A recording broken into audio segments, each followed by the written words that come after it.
มื้อที่ซาซี่ฮอบที่หนึ่งในโปรเจกต์ปันพอร์ตจาก500ไปสู่2,000ใน30มื้อ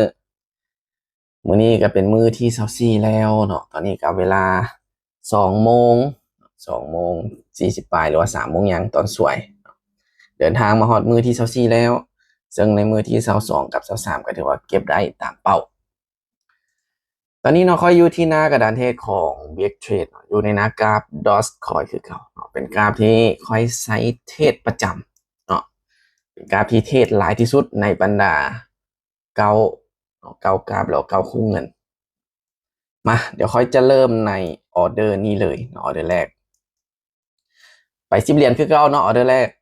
มาที่ตามเบิ่งน้ำกันตอนนี้แห้งขายหลายวันนี้ค่อยจะตามแห้งขายลงไปก่อนเนาะจัดไปที่ออเดอร์เซลล์ก่อน1ออเดอร์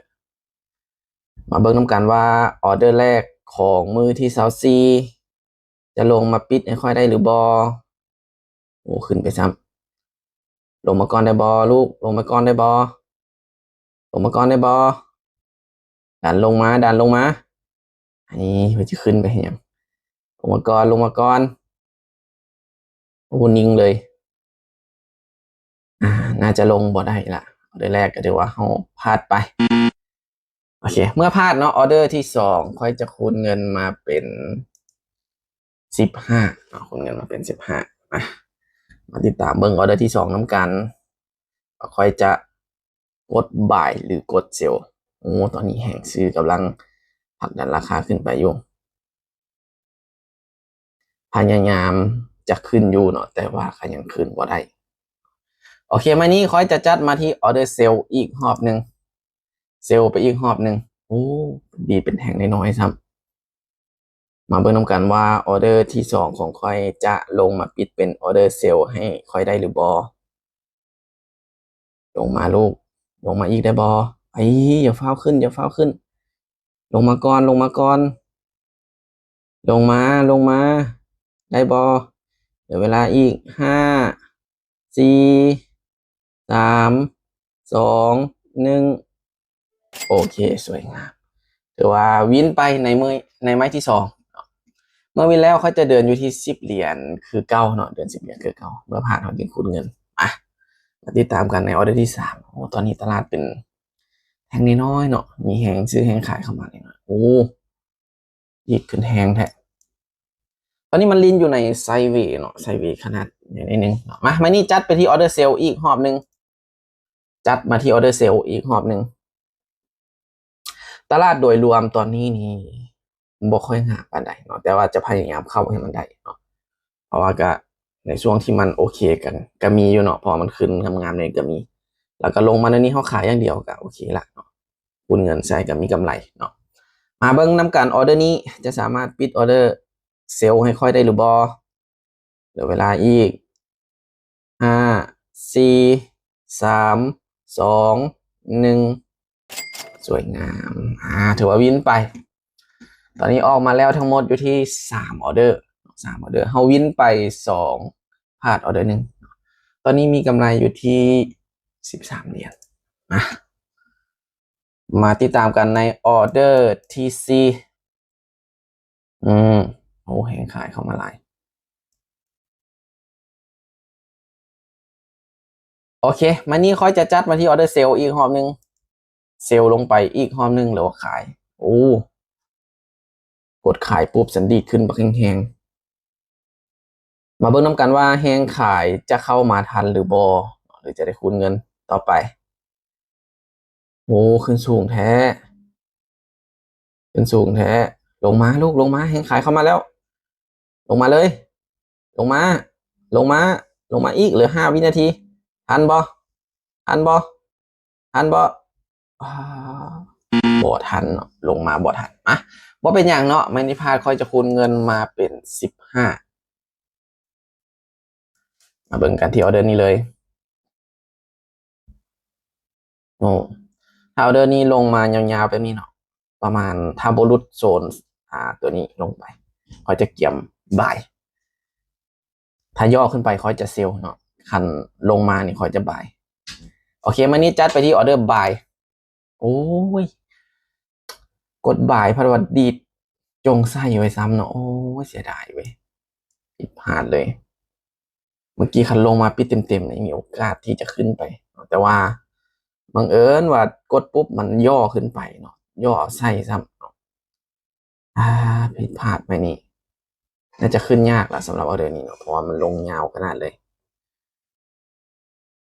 โอ้ทันได้ทันบ่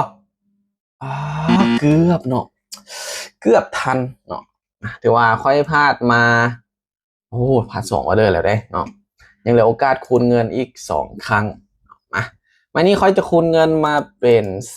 30คูณเงินมาเป็น30มาติดตามกันในออเดอร์นี้ตลาดนี้ค่อนข้างว่าจับจุดยากเนาะเพราะว่ามันเป็นเบิ่งเขียวแดงเขียวแดงแดงแดงเขียวอยู่เนาะมันจะโบเลียนกันไปมาอันนี้จัดไปที่ออเดอร์เซลขายลงมาเลยมาเบิ่งนำกันว่าออเดอร์นี้จะลงให้ค่อยได้หรือบอโอ้ขึ้นไปซ้ำบ่อยากคูณเงินไม่ดีซีลูกลงมาให้แน่ลงมาให้แน่ลงมาให้แน่ลงมาให้แน่ลูกลงมาโอ้ยโอ้โถตายบัดเลยคักเดี๋ยวได้คูณเงินไม่ทีซีแท้โอ้ขึ้นสูงแท้โอ้โถขึ้นโคตรสูงเลยมาไม้นี้ไม้คูณเงินไม้ที่ซี่คูณไป65เหรียญถ้าว่าไม้นี้พลาดไม้นี้พลาดก็ถือว่าคอยจะสต็อปลอสหรือว่าหยุดเนาะถ้าไม้นี้วินก็ถือว่าจะได้ไปต่อตลาดโคตรดีดแหงเลยทุกคนอันตรายเนาะมีโอกาสได้สต็อปลอสแทนเนาะเพราะว่าสวิงแนวนี้นี่คือสีเขายากเนาะสีเขายากโอ้ลงมายาวแท้มาออเดอร์นี้เลยเนาะคันพลาดก็คือค่อยจะได้สต็อปลอสเนาะไม้นี้ค่อยจะเซลขายลงมาตามแหงเนาะตามแหงขายมาเบิ่งนำกันว่าออเดอร์นี้ค่อยจะได้สต็อปลอสหรือจะได้ไปต่อมาติดตามนำกันโอ้ลูกขอห้องลงมาก่อนได้บอลงมาก่อนได้บอลูกโอ้อย่าเฝ้าขึ้นลูกอย่าเฝ้าขึ้นลงมาก่อนลงมาก่อนสต็อปลอสแท้ๆแบบนี้ลงมาได้บอลงมาได้บอดีดลงมาอยู่เนาะแต่ว่าตอนท้ายมันขึ้นไปเนาะถือว่าในมือที่ซาวซี่เนาะติดลบตามเป้าเนาะถือว่าค่อยพลาดไป4ไม้ออกออเดอร์ไปทั้งหมดอยู่ที่2 4 6 7ออเดอร์วิน2พลาด5เนาะวินเลทโคตรต่ำเลยเนาะมาเจอช่วงตลาดสวิงเนาะมาเจอช่วงที่ตลาดสวิงเนาะบ่ช่วงนี้เขาเข้าไปเข้าบ่ถึงจังหวะแน่เนาะอาจจะเสียจุดนี้เนาะนี่แหละความเสี่ยงเนาะมีได้มีเสียนี่เป็นเรื่องปกติที่ค่อยเจอในแต่ละมือเนาะบ่แม่นว่าจะกำไรทุกมือเนาะบางมือก็เสียบางมือก็ได้นะแต่ว่าโดยรวมก็มีกำไรเนาะโดยรวมก็มีกำไรมันก็ขึ้นกับว่าเฮารู้จักการบริหารเนาะบริหารทุนบริหารความเสี่ยงมีจุดยอมเนาะมีจุดหยุดเนาะกำไรก็หยุดแล้วก็ถอนคันเสียขาดทุนฮอดเป้าก็ต้องได้หยุดเนาะถ้าว่าเฮาบ่มีเป้าเสียแน่นอนเนาะเวลาเสียเฮาจะพอร์ตแตกเลยเนาะหรือว่าในมือที่24ค่อยพลาดตามเป้าไปอยู่ที่4ออเดอร์เนาะเป็นมือที่4ของการปั้นพอร์ตเนาะในโปรเจกต์ปั้นพอร์ตเลยที่ว่าพลาดเนาะถือว่าเก็บมา24มือพลาดไป4มือ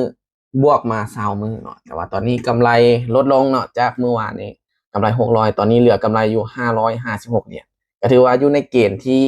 เป็นบวกอยู่เนาะเดี๋ยวเรามาป้อนผลลบก่อนเนาะมื้อนี้ที่24เนาะติดลบไปอยู่ที่